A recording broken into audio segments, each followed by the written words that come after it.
Welcome to the 15-Minute Financial Feast podcast, bringing you 15-minute segments to help you retire with purpose on time. We're serving up food for thought and bread for the head. Are you hungry to learn? Here are your hosts, Mark Triplett and Troy Westendorf. During this episode of the 15-Minute Financial Feast podcast, we're listening in on Troy Westendorf and Mark Triplett's Lunch and Learn series, where they covered a wide variety of retirement and tax planning strategies to help you retire with purpose on time. Hey everyone. Hey guys. Good afternoon. Welcome to our Tuesday Lunch and Learn. The last session we didn't have one last week. No. It was 2 weeks ago. We recorded that one, and that one was all about getting financially fit and physically fit for the new year. Yeah. If you missed that, we can get you a copy of the recording. But this is our weekly kind of food for thought, bread for the head. This particular week, we're going to be talking about asset location and how that may be able to help become a little bit more tax efficient, how we may be able to minimize taxes in retirement by using asset location. So we're going to cover a few things. What is asset location? What is the concept of asset location? How do you align taxation of assets with the actual taxation of the account types? So we'll talk a little bit about that. Right. And then 3 common mistakes that we see happening on a regular basis. Sure. So what is asset location, and why should anyone even care about it? Well, I think let's answer the first question. Why should anybody care about it? The more money that you save from paying in taxes. Mm-hmm. So it's okay to pay taxes. We all have to pay taxes as American citizens. It's patriotic to pay taxes. However, you shouldn't pay more taxes than you're legally required to. Right. And oftentimes folks end up paying more than they probably should because they either don't know the rules or they don't partner with somebody who knows the rules. Right. So every dollar that you spend in taxes is a dollar that you can't use to spend with your loved ones. Take your grandkids on a trip, whatever it happens to be, whatever you're passionate about.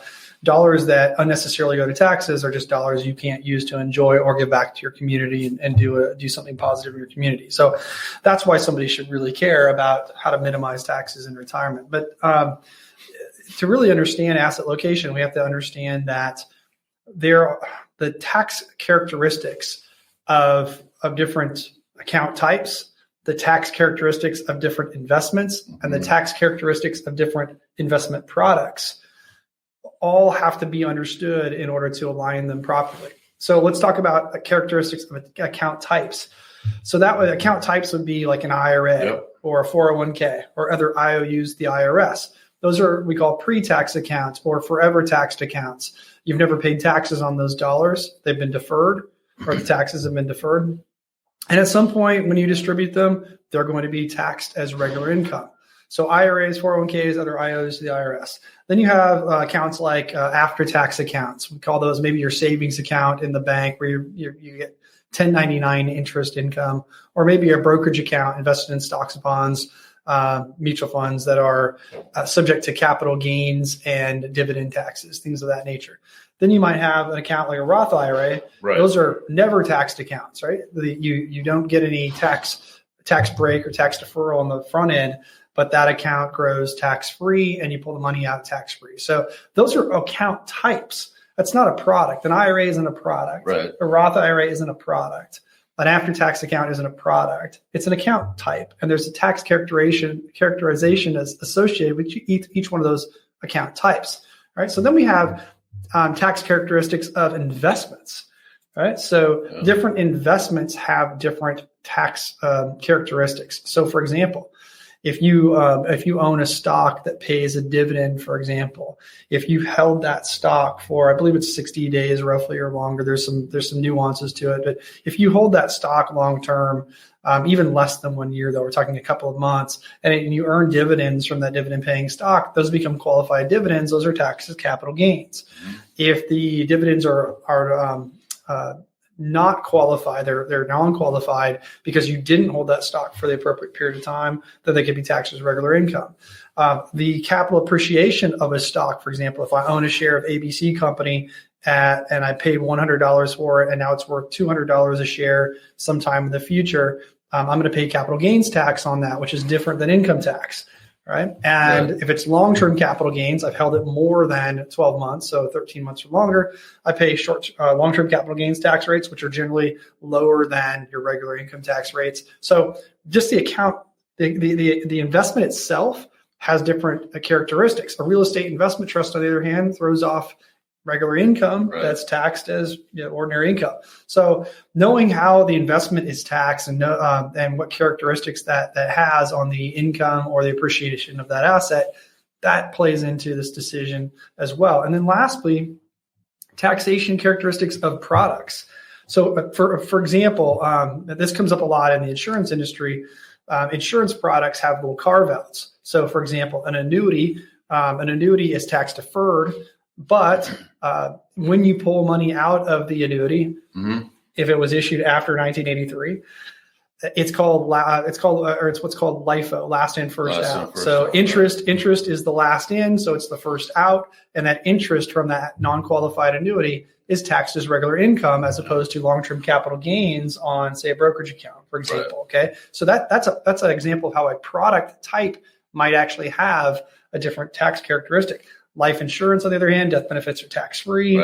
I won't get into the nuances of cash value life insurance right now, but so the products themselves can have different tax characteristics as well. So when we talk about asset location, we're trying to align the account type and the characteristics of that account type. We're trying to align that with the investments that are inside that account or the investment products that are inside of that particular account, and try to do it in the most tax efficient way.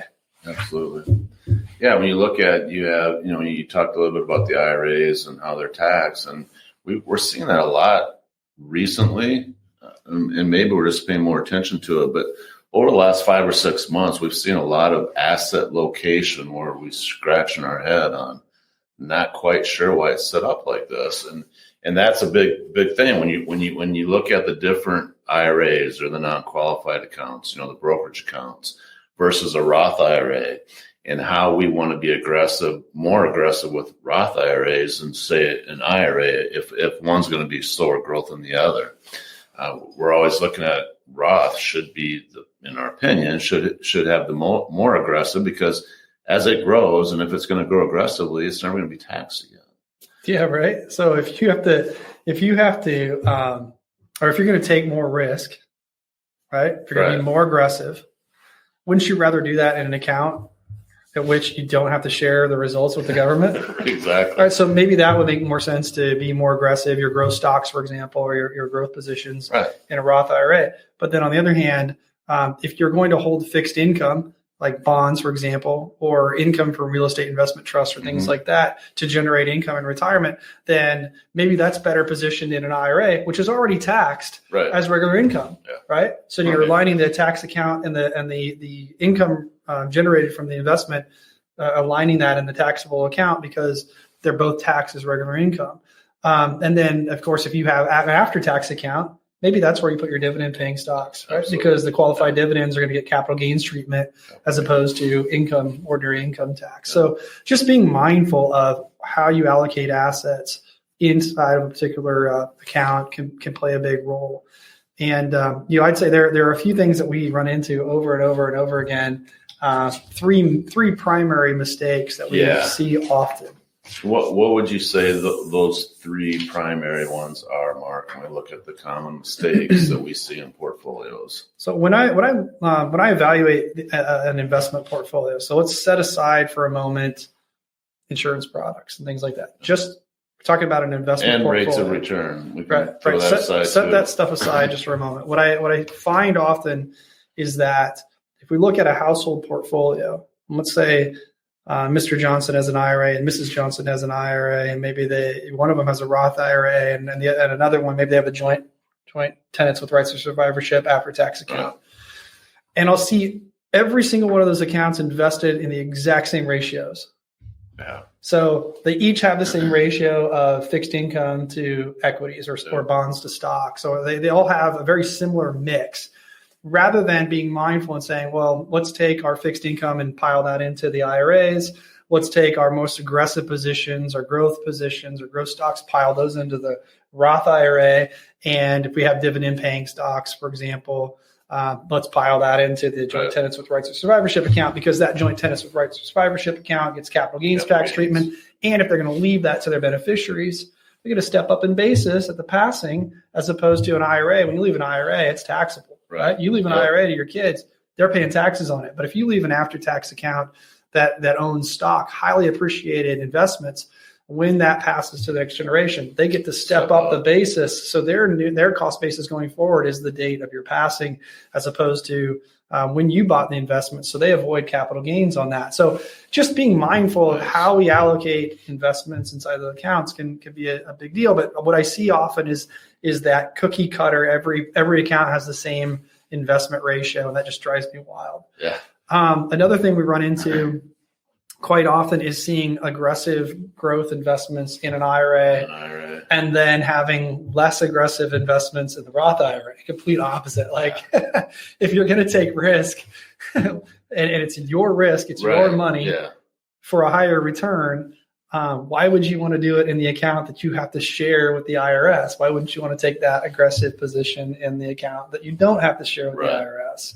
So I see that often. And the last one that we see quite often is after-tax money in an annuity. And I know there's a camp out there in the insurance industry that really promotes annuity tax deferral, right? If I have, let's say you have a CD sitting in the bank and you're earning 1% on it, and you go, I don't want to pay 1% interest in taxes every year. If you put it into an annuity, for example, you don't have to pay taxes on that. It's tax deferred. So it's an after-tax account. You put it inside of an annuity. Now it grows and you don't pay taxes on it.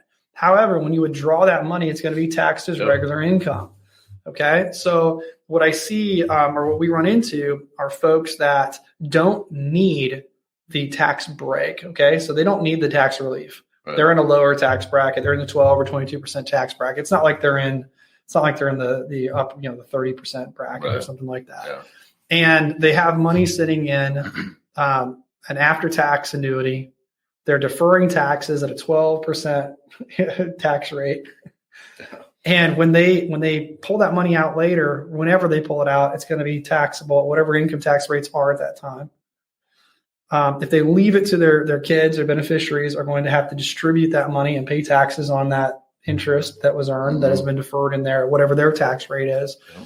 When those dollars maybe could have been positioned in a brokerage account, in investments that could pass tax-free, like we just talked about, capital gains gets the step up at death, at passing. So that's another head scratcher when we see, and again, I'll stress that some people need the tax relief, and that's important to them. But oftentimes the folks that we run into are actually probably setting themselves up to get hammered later on in taxes. I mean, if I've got money that I'm going to invest, and I could pay long-term capital gains taxes, which are generally lower than income tax rates, or I could take that money and put it in an annuity and defer that, but have to pull the money out as taxable interest, last in, first out. I'm likely going to pay more in taxes later than I would if I just bid it now and dealt with it. Plus, if I pass that tax deferred interest in the annuity on to my beneficiaries, they're going to get whacked with taxes on the income from that. Yeah, so anyway, we've seen that too. We've seen where they have plenty of non-qualified dollars. They've had plenty of IRA dollars, and they still chose the annuity over going into the IRA. The non-qualified versus the IRA dollars, and it's just doesn't make sense to us just for that reason, for the taxation reason. You just will use the IRA dollars for that and let your non-qualified dollars go into something where you're not going to have that taxation. Yeah. And folks who are clients of ours know that we use annuities. We call it a loss avoidance strategy. We use fixed and indexed annuities that have a zero floor. You can't lose any money during a down market. You can earn some interest when it's positive.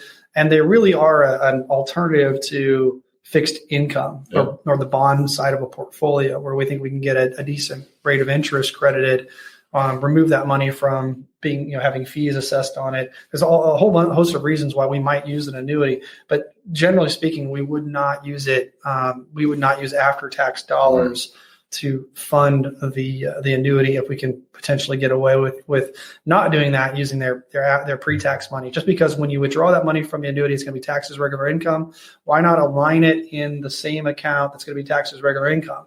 Account type IRA, pre-tax account, it's going to be taxed as regular income. That might make more sense. So Absolutely. Anyway, I mean, the moral of the story with asset location is just be mindful of the account type and the tax characterization of the account type, the tax characteristics of the investment or product you put in the account type, and try to align them as best you can to be advantageous from a tax perspective. And that's what asset location is all about, and just trying to be as efficient as possible. Planning and being tax efficient with your asset location, and a little bit of planning and foresight, we can absolutely do that. It doesn't take years of planning. We can do this with a little bit of planning, a little bit of foresight, get that asset location where it needs to be, where you can be the most tax efficient in your retirement plan. Yep. So that's it for this week. Hopefully this was informative for you. Next week, we're going to be talking about long-term care and how long-term care is actually an event. It's not insurance. I know, right? Really? I know everybody thinks that long-term care is insurance, but long-term care is the actual event. We'll talk about the likelihood of a long-term care event occurring in somebody's lifetime. How much of that care is actually delivered in a nursing home versus how much is delivered in their home or assisted living. And we'll kind of talk about the nuances of that, and then what the general costs are to transfer some of that risk to an insurance company if somebody decides they don't want to take that risk on themselves. So hopefully you'll join us. You can register on our website for that. Just be mindful that every dollar has a purpose. Every dollar has a timeline. So your dollars for retirement have a purpose, a timeline. How and when you're going to use them should dictate where those go. Until then, we hope that you strive to retire with purpose. And on time. See you next week, guys. Take care.